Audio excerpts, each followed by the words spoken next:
This is a conversation with Soner Kagepce, a director of the Turkish Research Program at the Washington Institute and a leading expert on Turkish foreign policy. Turkey is increasingly influential, but at the same time, few people outside of it actually understand its ambitions, strategy, or how it sees its place in the world. And so in this conversation, we try to uncover that. We talk about why Turkey is both a friend and an enemy of Russia, whether it's trying to rebuild the Ottoman Empire, what is the actual level of threat from Turkey to Greece, why is Israel preparing for war with Turkey, why is Turkey actually in NATO, and much, much more. The corporate sponsor of this podcast is Conductor, which provides software for crisis exercises for everything from cyber threats and supply chain security to hybrid warfare. And this podcast is also supported by generous supporters on Patreon that you can join to help ensure its continued existence and get access to full-length ad-free episodes and a bunch of other perks. And now, enjoy the conversation. All right, so welcome to the podcast. It's a great pleasure to be here. Thank you very much for hosting me, Dominique. So we're going to be talking about the Turkish foreign policy. And the way I see it, Turkey has been in recent years increasingly both influential and active beyond its borders. But at the same time, it seems to me that to most people outside of Turkey, including myself, it's quite unclear sort of the fundamentals of the Turkish foreign policy. How does Turkey see itself and its role in the world? What is it after? What kind of ambitions it has? So could we start there with sort of kind of a high-level overview of how does Turkey see itself and its role? What are its ambitions and what is it trying to do? Absolutely. I would say that Turkish foreign policy has entered quite a unique era considering historic trends stretching back to the collapse of the Ottoman Empire more than 100 years ago. The historic trend line meaning that Turkey kind of, for about 100 years following the collapse of the Ottoman Empire, saw itself as European, had an overtly European vocation, and kind of ignored most other parts of the world. That is no more the case. In the last 2 decades, following trial and some error and failures in other areas, Erdogan has finally kind of recast Turkey as the country that is rooted in Anatolia, a transcontinental space, a country that is no more primarily preoccupied with Europe, a country that sees itself as European, but also as Middle Eastern, as Eurasian. In fact, a country that is in love with no region of the world, but just with itself. And that is quite different if you look at Turkish foreign policy, starting with the collapse of the Ottoman Empire until pretty much this decade, where there was a singular preoccupation with Europe. There's many reasons that informed this process, one of which was that founders of modern Turkey, including Mustafa Kemal Ataturk, were born in Europe, in the European parts of the Ottoman Empire. And Ataturk and others, elites, but also millions of Ottoman Muslims and Turks were expelled from Europe during the collapse of the empire. They ended up in Anatolia. For about a century, these elites almost wanted to go back to Europe. Because that's where they came from.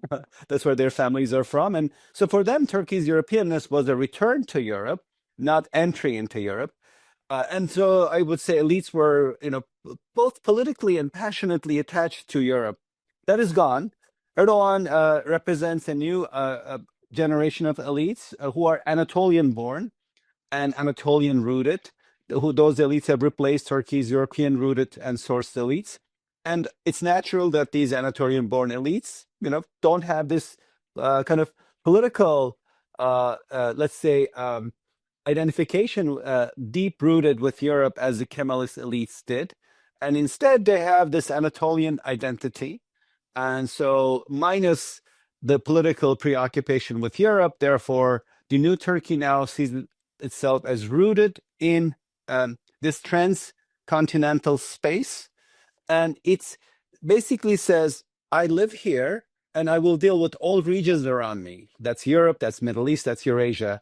So you could say Turkey went from having this really binary identity, exclusively European, to one that is completely non-binary It's part European, part Eurasian, part Middle Eastern, and perhaps it's none of these things because it deals with these identities in a rather transactional way, and it says, I just belong to this area that sits at the crossroad of these three regions. So I think that's a pretty significant shift, and I think it informs a lot of Turkey's decisions, including its transactionalism, its ties with Russia, its policies on Ukraine war, and its ties with the US, and of course with the EU and NATO going forward. I want to be talking about all those topics that you've mentioned, but maybe before that, I guess that basically, to some extent, Turkish foreign policy is also Erdogan's foreign policy, since he's been in power in Turkey for quite a long time, and he's been shaping this foreign policy. So, will it? To what extent is it tied to him, and to what extent it's broader than him?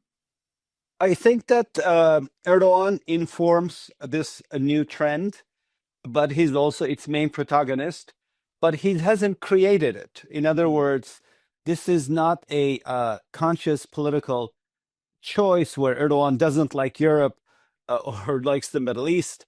It is basically a choice informed by the transformation of the elites, where earlier the elites were politically attached to Europe because that's where many of the elites directly came from, or sometimes they had parents and grandparents born in Europe during the fall of the Ottoman Empire, but expelled from Europe, from countries as far as Bosnia and Hungary into what is now Turkey. And these elites really had a hold on how Turkey viewed the world. Turkey kind of singularly identified with Europe. I remember I grew up in Turkey, that in the late 20th century, when Turkish news, TV news would be broadcasting, whether they would show a map of Europe, Turkey will not be at the center of it. Turkey will be at the bottom right-hand corner, and they would show it with the map centered on Switzerland and ignoring Turkey's southern and eastern neighbors and saying this is the only area that matters. That map is now gone. When you see weather forecast maps of Turkey, Turkey's at the center, and you see countries up to Central Europe, countries up to Persian Gulf, countries up to the Caspian Sea, and countries up to North Africa. So maybe Turkey has re-centered itself, and not just the elites have shifted, but the demographic center of gravity of the country has also shifted. The population that comes from Europe, expelled from the Balkans into Europe during the collapse of the Ottoman Empire in 1920s, at the time Ataturk fashioned Turkey as a secular Europe-facing country. That population constituted about half of Turkey's population. Now, because of demographic shifts, it's probably down to 20%. And so you have really the center of gravity of the demographics has shifted to Anatolian-born citizens. So not just elites have shifted, but the citizens who support these elites have also shifted in demographics. And so for me, Erdogan is the main actor of this trend, but he's not its inventor, because the trend is informed by demographic, political, and vocational shifts. Vocational meaning Turkey no more sees Europe as its singular vocation internationally. It sees Europe as a partner, but not where it has to belong at whatever cost. So I would say Erdogan maybe symbolizes the shift, but he's by no means created it. In fact, he's a product of it more than being a driver of it. A claim that I've sometimes heard about Turkish foreign policy is that its ambition can be summarized as trying to rebuild the Ottoman Empire.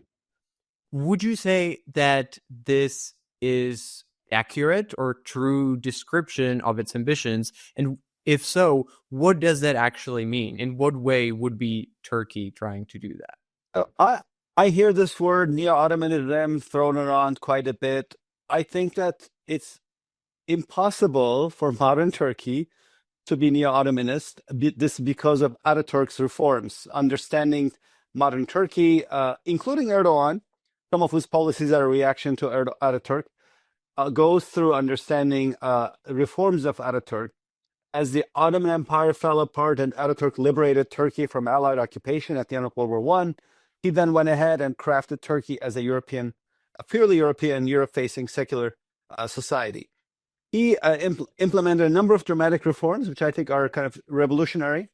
These include changing of the alphabet, changing of the script, including that, of course, changing of the calendar. Very significant because they created an epistemological break with the Ottoman past. So Turkish is now written in Latin alphabet. That means 99% of Turkey's citizens cannot read letters written to them by their great-grandparents, if this was written in Ottoman script using Arabic. And 99% of Turkey's citizens have no idea when they enter the Ottoman Topkapı Palace in Istanbul what the inscription says at the portal to the palace. So when you talk about Neo-Ottomanism, I think the reforms of Ataturk produce a complete break with the Ottoman past in terms of epistemological and kind of conscious connections.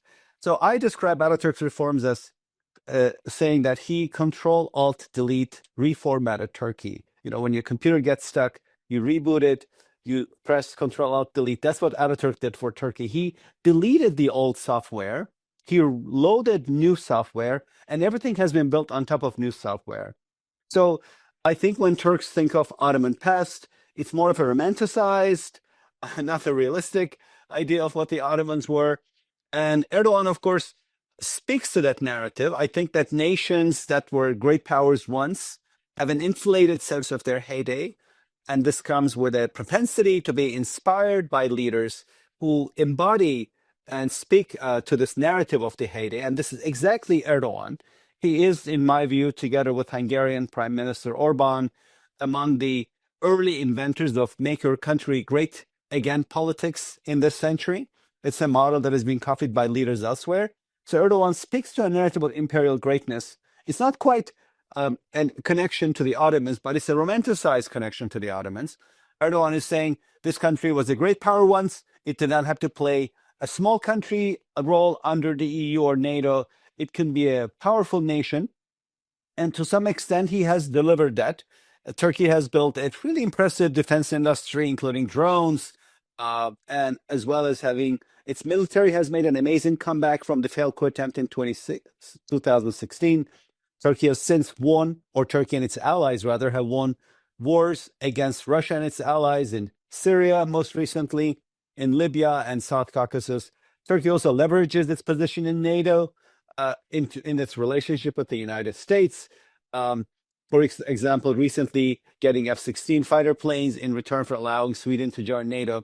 So I think as a sort of a post-imperial nation, Turkey wants to be considered and respected as a middle power, maybe a swing state. And what makes it really consequential for the United States, where I'm based, and also for Turkey's NATO allies, since Turkey is a NATO member, is that there are many swing states or states that want to be seen as middle powers today: India, Brazil, South Africa. But Turkey is the only swing state and middle power that's also a NATO member.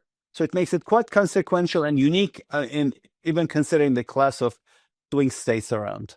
Just a quick break here to let you know that the corporate sponsor of this podcast is Conductor, which provides software for crisis exercises for everything from cyber threats and supply chain security to hybrid warfare. Thank you, Conductor, for sponsoring this podcast. And now, back to the conversation. I want to talk about that, but maybe since we already started talking about the post-imperial and the Ottoman connection, maybe a good place to start would be the Middle East and Turkish foreign policy in the Middle East. Because back in the Ottoman Empire, Turkey was the dominant power, or at least a very significant power in the region. Do you think that when it comes to the Middle East, Turkey has maybe an ambition to kind of get to that position again? Or what would be its rough, if not that, what is its foreign policy in the Middle East? Yeah. So when we started this conversation, I said we are seeing a dramatic shift in Turkey's global identity. It's going from one that's singularly occupied with Europe to one that is occupied or in love with itself and with no other region, unlike in the past where the Turkey of Ataturk was basically in love with Europe. That's no more the case. But before we got to this point where Turkey's in love with no region but itself, Erdogan actually tried to make Turkey opposite of Ataturk's Turkey, singularly preoccupied with the Middle East. For about a 10-year period, Turkey's foreign policy under Erdogan has gone through a number of pivots. In the first decade, he was an internationalist from 2003 when he became prime minister, roughly for about a 10-year period. He hoped that pursuing EU accession talks, which brought a lot of foreign direct investment to Turkey and helped him win elections, He hoped that this process would also kind of anchor Turkey in Europe. It didn't happen. There were a lot of objections to Turkey's EU accession from large EU countries, France and Germany, and also democratic transgressions at home. It takes two to tango meant that EU accession process was blocked. At the time of Arab uprisings, as Turkey's EU accession process seemed to be going nowhere, and with Turkey doing so well economically, which is also a factor that's helping Erdogan win elections, Erdogan decided to pivot Turkey's foreign policy and make Turkey a star power nation in the Middle East. His belief was that Turkey would become a leader nation in the Middle East, and that would pivot Turkey to become a leader nation among Muslims beyond the Middle East. It didn't quite turn out like that. In fact, the opposite happened. Turkey ended up not only not having any allies in the Middle East, but also losing its friends and allies. That was because of Turkey's singular support to the Muslim Brotherhood, which is a political party during Arab uprisings. If you're a practitioner of foreign policy and if you interfere in other countries' affairs, you know that you never put your money behind one candidate or one political movement, because if that candidate loses, you lose everything. So at the time, Turkey should have diversified and supported different actors in the Arab uprisings, but that was not the case. Turkey singularly supported the Muslim Brotherhood in Egypt and elsewhere. The Brotherhood, of course, has been completely ousted from power. It came to power in Egypt, but it was ousted quite quickly by General Sisi. The assumption with Egypt was that while Egypt in the among Arab majority countries does not invent all the trends, if it adopts a trend, it can make it hegemonic because Egyptians dominate the center of gravity of the Arab world. So Erdogan believed that if there was a Turkey-aligned political movement in power in Cairo, the Brotherhood, that would amplify Turkey's power to other regional capitals. The opposite happened. Brotherhood was ousted from power. It was designated as domestic and regional security threat, not just only by Egypt, but also Egypt's allies, wealthy Gulf monarchies congregated in Gulf Cooperation Council, Saudis, Emiratis, Bahrainis, Kuwaitis, and royal monarchies around the region in the Middle East also took issue with Turkey's support to the Brotherhood from Morocco to Jordan. So Turkey lost nearly 10 Arab countries overnight. Then its involvement in Syria also put Turkey against Iran, its historic competitor in the Middle East, and Russia, Turkey's nemesis. So in the end, Turkey ended up having almost no friends by the time of the end of the last decade, with the exception of Qatar, which, like Turkey's, had a pro-Brotherhood foreign policy, and maybe Libya's half the Tripoli-based international government. That is what I think forced Erdogan to pivot, seeing the failure of this policy that was supposed to make Turkey a star power nation in the Middle East, which ended up with Turkey having no friends on all adversaries in the Middle East. Turkish-Israeli ties also ruptured in this period. He decided that a pivot was needed. So the third phase of Erdogan's foreign policy, after internationalism and a singular Middle East focus, the opposite of Ataturk's Europe focus, perhaps, the third phase is no singular focus anywhere. Neither Europe nor Middle East. Just sit where you are and deal with Europe and Middle East and Eurasia and Russia and US, and kind of have the world rotate around you instead of trying to rotate around other parts of the world. That's really interesting. But maybe if we stay in the Middle East, what happened recently in Syria could be a boost to Turkish foreign ambitions in or Middle Eastern ambitions, because the way I understand it, it now has a significant say in what's going to happen in the country, in Syria. Is that an accurate assessment, or what's your view? Pretty much. So Turkey's involvement in Syria until recently didn't look like it was going anywhere. Turkey had supported rebels to oust the Assad regime. Assad regime, thanks to backing from Russia and Iran, had survived. And of course, Turkey was also hosting millions of refugees from Syria. There's a very powerful anti-refugee, anti-immigrant movement in Turkey. This is where I think you can kind of look at Turkey and say, well, it does look like a European country. It's just replicating Europe's anti-immigrant, anti-refugee movements. And so Erdogan really wanted to make sure that some of these refugees would go back to Syria. There are about 4 million of them in Turkey, constituting a nearly 5% addition to country's population of 85 million people.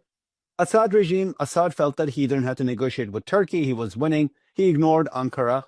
I think that Turkey's reaction was the expression is, I guess in English, is if the mountain will not come to Muhammad, Muhammad will come to the mountain. Erdogan decided to go to Damascus. He said, well, if Assad is not coming to my position, I'm going to go take him out. And Turkish backed assault, including through HTS, was successful. In fact, extremely successful, that the regime fell in under 2 weeks. Obviously, I think sanctions against Assad regime have crippled the regime, but also the fact that Israel had destroyed Hezbollah infrastructure meant that there was no more Hezbollah support to the regime, which is significant.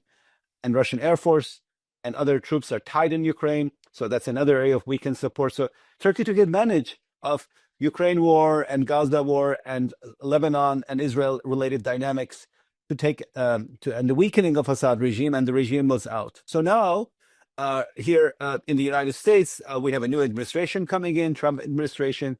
I think Erdogan has simplified Syria map for Trump, because it used to be this kind of Swiss cheese of 20 different political regions.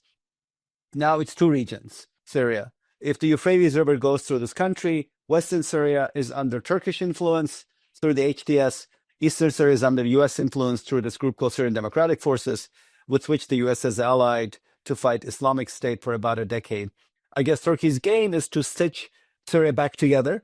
Ankara has decided that instability across its southern borders is not a good thing, because it results in non-state actors, which then, of course, result in threats against Turkey.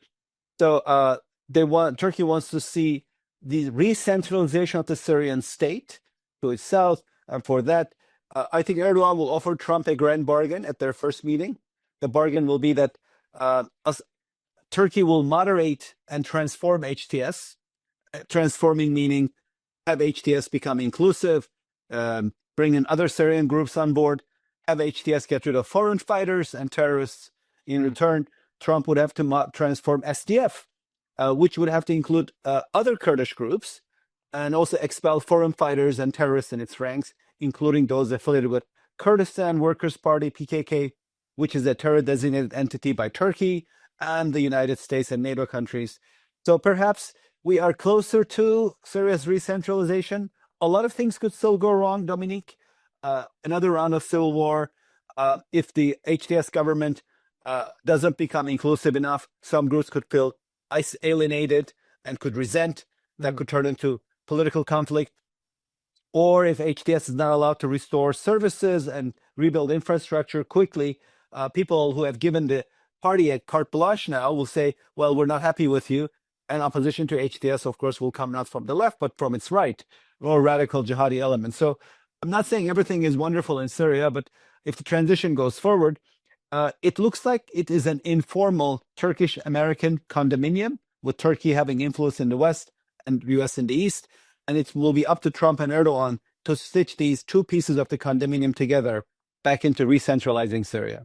If you're enjoying this podcast, chances are that you like to know what's going on in the world of geopolitics. And if that's the case, you might want to sign up to my newsletter. There's a lot of news on geopolitics, but most of it just doesn't actually matter. It's just chasing headlines, emotions, and breaking news. What I want to do is to try to separate all this noise and find the signal, the stuff that actually does matter and will have consequences months and years down the line. And so in every edition, I pick out 3 things that do matter and explain why and what will be their future impact. You can find the link in the description, so check it out and sign up to stay informed. And do you think that Turkey has so much influence over HTS today that if it tells HTS to do something, for example, like to be inclusive and to be relatively liberal, HTS basically has to listen or will listen? So HTS is not subservient to Turkey. It's got its own agenda. And but it's grateful to Turkey, because Turkey, probably helped and backed this group in its assault against the Assad regime. Also, the HTS is, designated as a terrorist entity, and so it wants a few things to happen. It wants to be delisted, undesignated. It wants to be recognized by everyone as Syria's government. It also wants international aid to flow in. If there's no international aid and construction money coming in, HTS will be unable to restore Syria's services. And I think that the carte blanche that the Syrian population has given to this party will expire. So they need Turkey going forward for at least another year or two, because Turkey is the vehicle that HTS has reached out to the West, EU, NATO members, for delisting, for recognition, and for international aid. But Turkey, there's a risk that Turkey can overplay its hand. I would call this a scenario of uncomfortable Ottomans in Damascus, semi-joking. What would it look like? The Ottoman pashas who ruled Syria until 20th century were not very popular. The Syrians remember young Turkish persecution of Arab nationalists. Ottoman legacy in the Middle East is quite similar to the Ottoman legacy in the Balkans in some countries, such as Greece and Serbia, where it's not viewed as quite favorable. So if Turkey kind of starts to come in and patronize the new Syrian leadership in HTS, that might backfire. So Ankara has to be careful in the way it reaches out to Syrian government. But I would say that the HTS is going to listen to Turkey's advice until it's delisted, until it gets recognition and aid, and that Turkey will have to be really careful not to look like it's patronizing Syria's new leaders, because that will never work out well for Turkey's interests. And could you just briefly explain what does Turkey want in relation to the Kurds in Syria? Because obviously the Kurdish question for Turkey is really important, and there were speculations that the Kurdish minority in Syria might try to gain more independence, which I guess Turkey would try to prevent, or what's your take?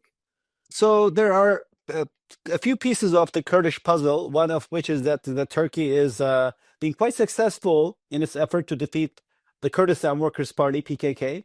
The PKK has been fighting Turkey for decades. It started originally as a Marxist-Leninist movement in the Cold War, has since morphed into a nationalist movement.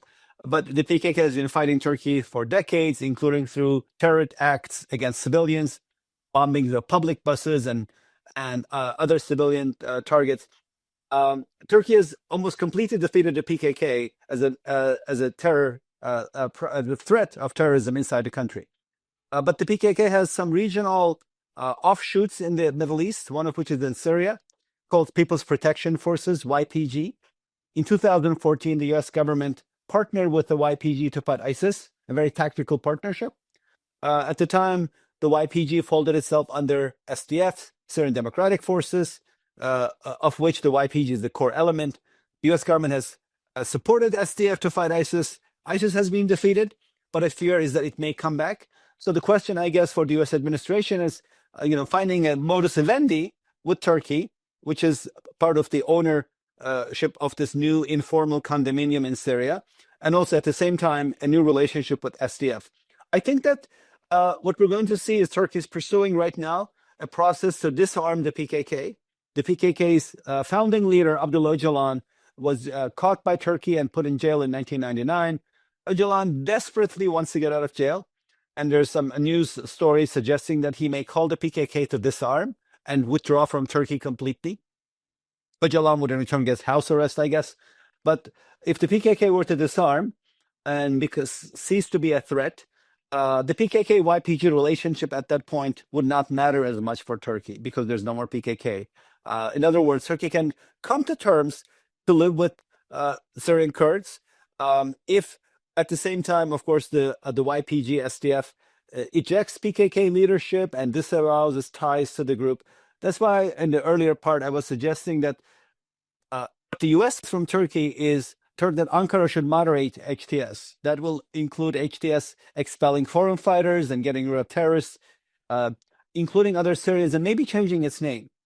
I think Turkey wants from the US a similar transformation of the SDF and the YPG, that the group change its name, maybe, expel PKK members, and become inclusive to other Syrian Kurds. I think then you could get to a modus vivendi that looks like Turkish relationship with Iraq's Kurdish region, known as Kurdistan Regional Government. That government in the north of Iraq has excellent ties with Turkey. So when people say Turks and Kurds hate each other, I think that's quite simplistic. Turkey has excellent ties with Iraqi Kurds. The relationship has a lot of components of security, energy, and economic cooperation. I could see that form between Turkey and Syrian Kurds going forward. If that transformation of SDF happens, and also US and Turkey work together to stitch Syria's two parts back into one country again. finally, on the Middle East, I wanted to ask about Israel, because it seems that since October 7th, the Turkish-Israeli relations got a lot worse. And especially recently, there was an Israeli governmental committee that recently claimed that Israel must prepare for war with Turkey. So, what are the reasons for the worsening of the relations between the two countries? And why did it get so much worse recently? And where is this talk of war coming from, and how realistic it is? I have actually read a translation, Hebrew direct translation of the said report, and it doesn't really say there's going to be Turkish-Israeli war. It does say, however, that Israel is worried about Turkey's increased influence in the Levant, including through Islamist actors like HTS. So I think what we're seeing is that Turkey and Israel have kind of become indirect neighbors. Turkey has influence in Damascus. Israel is in the Golan Heights and has expanded its area of occupation into Syrian territory. It's only 20 kilometers away from Turkish forces. They're within shouting distance politically of each other. So, and the two countries kind of are hesitant or have kind of, I guess, calms towards each other's regional ambitions. They haven't been getting along quite well. But I don't think that this will result in conflict. I think that what we need instead is kind of someone playing interactive role in bringing Israeli and Turkish elites together. This week, President Trump, who has excellent ties with both Israeli Prime Minister Netanyahu and Turkish President Recep Tayyip Erdogan, I guess Trump could tell them, please don't get into conflict. I'm busy. Trump is going to be busy with China. It looks like that's his agenda. So where does this leave us? You could also have Jordan's king play a role. The king can talk to Turks and Israelis alike. And I think the Israelis should actually be happy, not unhappy about the change of events in Syria. Iran has been completely expelled. This is quite significant. Iran's influence going back to the aftermath of the Islamic Revolution in 1979. It's almost, when you think about 1980, 2024, nearly a 5-decade involvement. That's gone. That's very significant. Iran wants to destroy Israel.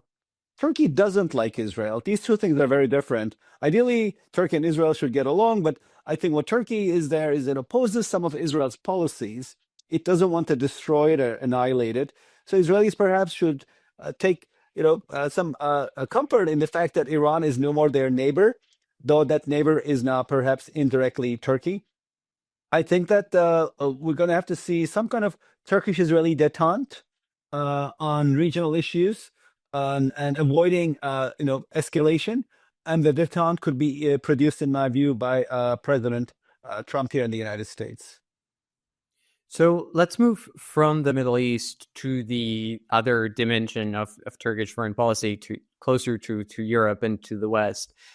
And you've mentioned Turkey's membership in NATO, and that was one of the things that I've always been kind of confused about, because Turkey seems, and you've sort of described it, it seems to want to be unaligned and its own independent power. But at the same time, it's part of an alliance that clearly makes it aligned with one side.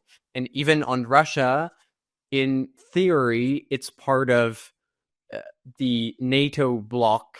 But at the same time, Turkey doesn't seem to see itself in that way. So how should we see Turkish membership in NATO, and why is Turkey even actually in NATO alliance? Thank you for listening to this conversation. If you'd like to hear the rest of it, you can find it on my Patreon. Click the link in the description or go to patreon.com/decodinggeopolitics. And if you decide to become a supporter, you get bonus content, Patreon-only episodes, and you will be able to ask questions to my future guests.